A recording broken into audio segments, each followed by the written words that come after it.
عائشہ ایک غریب مگر باہمت خاندان کی لڑکی تھی جو ایک چھوٹے سے گاؤں میں رہتی تھی۔ اس کے والد ایک معمولی کسان تھے اور والدہ گھروں میں کام کر کے خاندان کی ضروریات پوری کرتی تھیں۔ زندگی آسان نہیں تھی مگر عائشہ نے کبھی حالات کو اپنی کمزوری نہیں بننے دیا۔ اس کے دل میں ایک پختہ عزم تھا کہ وہ ایمانداری اور محنت کے راستے پر چل کر کچھ بن کر دکھائے گی۔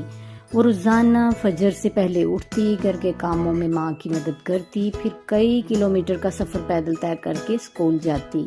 تھکن کے باوجود اس کے چہرے پر مسکراہٹ ہوتی اور آنکھوں میں خواب۔ کلاس میں وہ پوری توجہ سے اساتذہ کی بات سنتی، سوال پوچھتی اور کبھی ہمت نہیں ہارتی۔ کچھ لوگ اس کا مذاق اڑاتے کہ غریب لڑکیاں زیادہ آگے نہیں بڑھ سکتی، مگر عائشہ نے ان باتوں کو نظر انداز کر دیا۔ ایک سال اسکول میں نہایت اہم امتحان ہوا۔ کچھ طالب علموں نے نقل کا سہارا لیا مگر عائشہ نے صاف انکار کر دیا۔ اسے یقین تھا کہ دھوکے سے ملنے والی کامیابی اصل کامیابی نہیں ہوتی۔ امتحان کا نتیجہ آیا تو عائشہ نے پورے اسکول میں پہلی پوزیشن حاصل کر لی۔ اساتذہ کو اس پر فخر تھا اور والدین کی آنکھوں میں خوشی کے آنسو تھے۔ اس کامیابی کے بعد عائشہ کو اسکالرشپ ملی اور وہ شہر جا کر اعلیٰ تعلیم حاصل کرنے لگی۔ وہاں بھی اس نے ایمانداری اور صبر اور محنت کو اپنا ہتھیار بنایا۔ کئی مشکلات آئیں مگر اس نے ہار نہیں مانی۔ آج عائشہ ایک کامیاب افسر ہے جو نہ صرف اپنے خاندان کا سہارا بنی بلکہ اپنے گاؤں کی بچیوں کے لیے ایک مثال بھی ہے۔ یہ کہانی ہمیں سکھاتی ہے کہ ایمانداری اور محنت کبھی رائے گاہ نہیں جاتی۔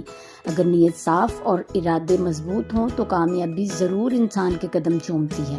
عائشہ ایک غریب مگر باہمت خاندان کی لڑکی تھی جو ایک چھوٹے سے گاؤں میں رہتی تھی۔ اس کے والد ایک معمولی کسان تھے اور والدہ گھروں میں کام کر کے خاندان کی ضروریات پوری کرتی تھیں۔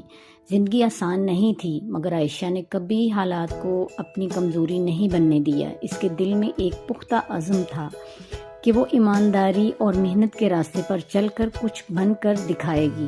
وہ روزانہ فجر سے پہلے اٹھتی، گھر کے کاموں میں ماں کی مدد کرتی، پھر کئی کلومیٹر کا سفر پیدل طے کر کے اسکول جاتی۔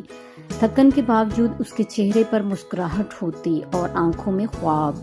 کلاس میں وہ پوری توجہ سے اساتذہ کی بات سنتی، سوال پوچھتی اور کبھی ہمت نہیں ہارتی۔ کچھ لوگ اس کا مذاق اڑاتے کہ غریب لڑکیاں زیادہ آگے نہیں بڑھ سکتی، مگر عائشہ نے ان باتوں کو نظر انداز کر دیا۔ ایک سال اسکول میں نہایت اہم امتحان ہوا۔ کچھ طالب علموں نے نقل کا سہارا لیا مگر عائشہ نے صاف انکار کر دیا۔ اسے یقین تھا کہ دھوکے سے ملنے والی کامیابی اصل کامیابی نہیں ہوتی۔